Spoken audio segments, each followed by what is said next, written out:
Nightmareland, Chapter 2. Part 1. Saturday. In the beginning, there was pain. He felt it rippling beneath his flesh in waves graced by razor-sharp tips.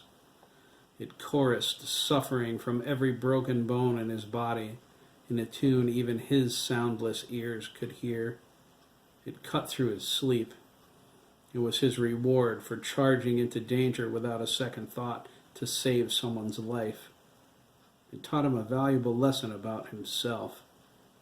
He knew, despite the pain, and looking death in the eye, he wouldn't change a thing. No tears fell from his blackened, swollen eyes. And then there was light. He felt that too. It flowed through the hand holding his. It touched him everywhere. Its warm radiance was a midnight blue glow. He gave in to the heat without reservation. He knew there was nothing to fear. How could there be from something as beautiful as the soul behind the power? The chorus of suffering dimmed. His body healed with incredible speed. Broken bones knitted together. Bruises yellowed and faded. In moments, his destroyed face was graced once more with his angelic beauty. Graham Shooter hugged Jeremy McKee as the pain disappeared. Jeremy gripped Graham in response to his affection. The light faded. Jeremy's tears were warm on his shoulders. Graham eased back, feeling the tiny tremors as Jeremy wept. He turned Jeremy's sad face to his. "Why are you crying?" Graham sighed, wiping Jeremy's face with the corner of his sheet. "Everything's okay, right?" "You were so hurt," Jeremy whispered. His powerful voice choked as he spoke and mentally projected simultaneously. It was weary and drawn. "I was so scared." "Shh," Graham said, bringing his finger to his lips. Their eyes met. Graham fell into Jeremy's glowing irises. They were blue without depth in a face carrying the weight of the whole world. "I'm better now, right?" Graham sighed. His expression denoted every emotion. "You saved me." "You saved me first," Jeremy said, stuffing his emotions. Graham laughed. His off-key voice echoed in the hallway as he laid back on his pillow. Jeremy shook his head. He said and projected, "You're tired," directly into Graham's brain. "Sleep." Graham's eyes fluttered and closed. Jeremy sat on the edge of his bed and watched him breathe. He felt like he could close his eyes and sleep like Rumpelstiltskin too, but he didn't dare. Too many people needed him. He sobbed once, lowering his head. "What's happening to me?" Jeremy wondered. He clasped his hands tightly in his lap. "Jesus, what did I do to deserve this?" Jeremy heard a voice inside his head, only it wasn't the Lord. Hearing it sent a wave of relief flowing through his worry. It was a warm voice filled with understanding. It came from the person Jeremy loved more than anyone in the world. "You didn't do anything, Jeremy," Craig Dugan's mind voice assured him. Craig's emotions were wide open like the pathways to his thoughts. They traveled freely between each other through the mind link.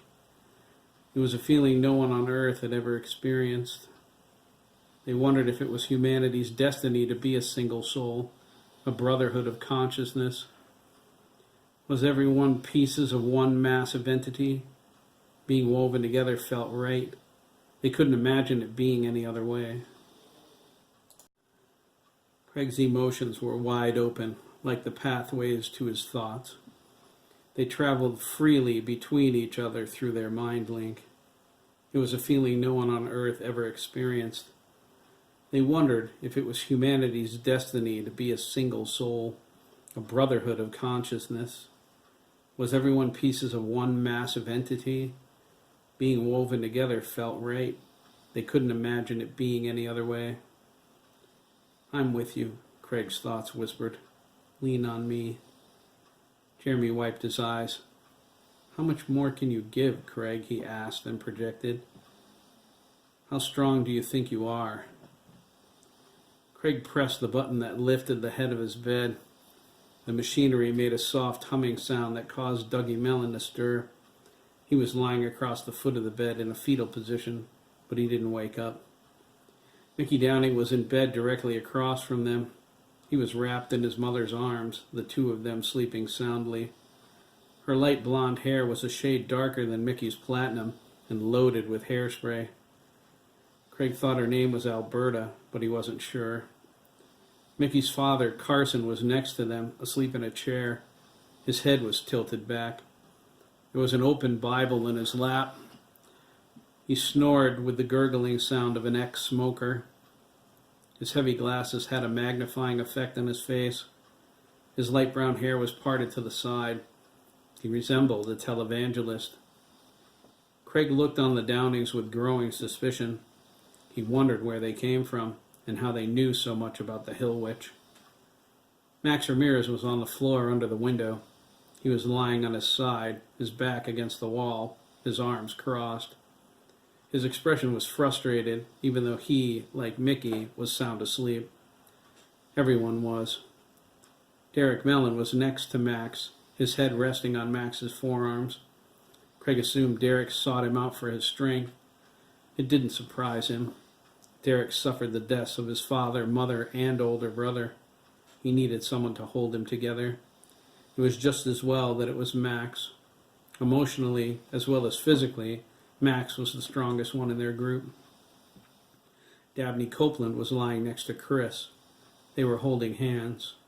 They periodically gripped each other to make sure they weren't alone. He looked away, feeling as if he were intruding on a private moment. J.T. and Keith Kerouac were in the bed next to Craig, the bed Jeremy intended to occupy once he was finished. J.T. held his younger brother lovingly, protectively. They assumed this position with such comfortable familiarity, Craig decided they spent a lot of nights this way. He wondered if their affection would embarrass them if they were awake. J.T. bore strong feelings for Keith, not like the Sturgess brothers who...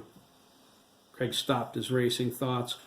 A wave of emotion swept him away. There were no Sturgess brothers anymore, except for Sean. Craig remembered Sandy then. He wondered if he were still with them. Something near the window caught his eye. The air thickened and shimmered as Sandy came into view. Craig stopped his racing thoughts. A wave of emotion swept him away.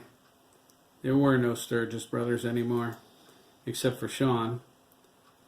Craig remembered Sandy then. He wondered if he were still with them. Something near the window caught his eye. The air thickened and shimmered as Sandy came into view. He sat on the windowsill, staring into the stormy night sky. He wore a white tux and tails. His face glowed with compassion and understanding. He turned to Craig and nodded before fading away. "Sandy?" Craig whispered. "I'm here, Craig," Sandy's spectral voice replied. Craig couldn't tell where it originated. "It takes too much effort to let you see me for very long. Don't worry, I'm not going anywhere." Craig wondered if Sandy could hear what he was thinking. "Yes," Sandy replied. "I hear everything." Everything? Craig wondered. Is there something else to listen to other than words and thoughts? "The song of the world, man," Sandy whispered. "Don't you hear it?" He sighed. "It's crying." Craig shook his head. He couldn't hear anything except the thunder outside and the people in the room breathing. He saw his father and he cringed. Realization struck him at the sight of Jack's small frame, his childlike features. He was on the floor between the two beds, gently nibbling on the tip of his thumb. His red-brown hair was scruffy and begging for a brush. Craig suddenly felt very alone. He sensed Jeremy's presence in his mind and realized he wasn't. He was staring at Jack when Ricardo stirred. He was under Craig's bed, mumbling to some unseen dream image. When he rolled over, he elbowed Matt Gardner in the chest. Matt groaned, "Ow," but didn't wake. The sound brought Craig out of his semi-trance. He answered Jeremy's question. "I'm as strong as you need me to be, Jeremy," Craig thought spoke. "When I don't have any strength left, I'll find some somewhere else." Jeremy walked out of Graham's room down the hall. He paused in the doorway and looked at his hands with terrified fascination. "I can feel it growing," he said, struggling to be as strong as Craig. "The power, it's growing." "I know," Craig's thoughts replied. "I can feel it too." He shared Jeremy's fear the same as they shared everything. It's as if the power is alive. "No, seriously," Jeremy insisted. "I'm so tired I can barely stand. But the power, it only seems like..." "It's getting stronger," Craig said. "I know. Do you want me to..." "No," Jeremy interrupted. "Stay in bed." "Okay," Craig replied. He leaned back into his pillow and closed his eyes. "I'm here if you need me." "I know you are," Jeremy said. He felt the weight of Craig's fatigue and thrust a command through the mind link as he had with Graham. "Sleep." "No," Craig replied, annoyed. Jeremy was surprised.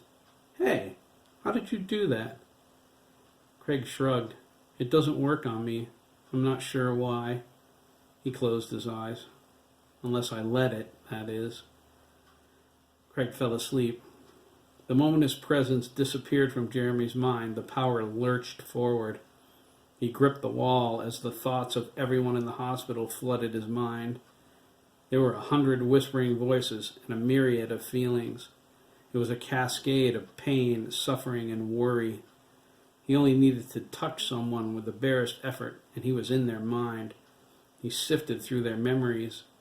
The intimacy embarrassed him. The likeness of hidden desires, both honorable and perverse, gave him a perspective of humanity he didn't understand. There were so many secrets. Every face was a mask concealing inconceivable truths. He blocked them out. He stared down at his right hand. He felt the energy coursing through him. Jeremy realized Craig's influence kept the power in check, making it more manageable. With Craig gone, it raged like a forest fire. Jeremy concentrated and pulled it back. He knew if he faltered, the power would sweep him away, and he would be gone. What would replace him? Jeremy was too terrified to wonder. "You're mine," he exclaimed. His voice boomed in the hallway like a loudspeaker. "I'm the one in control here." The nurse at the station strained to listen. "Hello," she whispered. Jeremy cringed. He reinforced the suggestion that everything was okay, but her senses couldn't detect him. The nurse sighed and went back to her work. Jeremy mind-scanned the hospital gently this time. Lisa Gibbons was in a room on the main floor. Her father, Lyle, was with her, too worried and guilt-ridden to sleep. Lisa's fever steadily grew. The IV antibiotics couldn't get her infection under control. The zombie bite she received from Bobby Jones was killing her, trying to make her into an undead monster. It reminded Jeremy of something he overlooked in the confusion. "Where's Frank Garrison?" Jeremy wondered. "He didn't perish with the zombies on Wickett Avenue, and he isn't drawing power from me. Did he die when Bremen destroyed the others? If so, where's his body?" There was Mike Dugan to consider. He was in ICU, badly injured. Sandra was with him, asleep in a chair. Jeremy passed the dancing clown wallpaper to the elevators. He pushed the button and called for the car. His mind was alive with action. He was amazed. The power could do many things at the same time.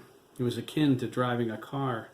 People could accelerate, steer, change the radio station, tap their feet to the music, and smoke a cigarette simultaneously without losing control of the vehicle. At that moment, Jeremy was teaching his friends Graham's manual sign language as they slept. It was a stray thought that became a reality. He learned Spanish from the Ramirez brothers in the same instant, and pass that knowledge along too. He thought Matt might appreciate it, considering he flunked Spanish 1 for the year.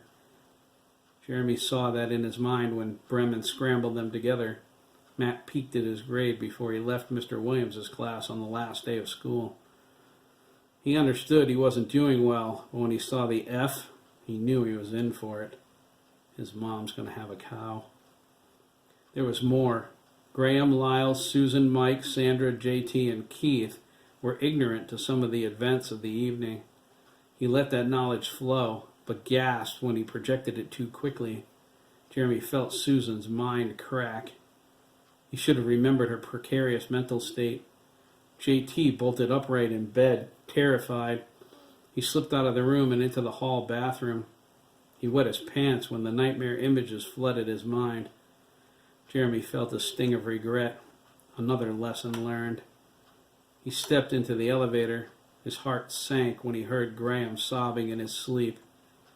"I'm an idiot," Jeremy lamented, pressing the button for intensive care. "We went through hell tonight, but not all at once." He struggled, his voice cracking. "God, Dad, I need you so much."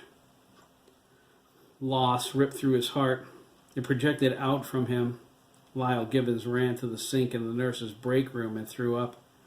He wiped his beard with his shirt, struggling not to sob. A lump of loss lodged in his throat. He went back to his daughter, his mind whirling with images of Marjorie. The inpatient nurse on the main floor burst into tears. She had no idea why she suddenly felt the full impact of her mother's death from 10 years ago. Jeremy struggled to regain control. One of these days, he thought, you're going to lose it. What happens then, man? He stepped into ICU, not daring to wonder the answer to that question.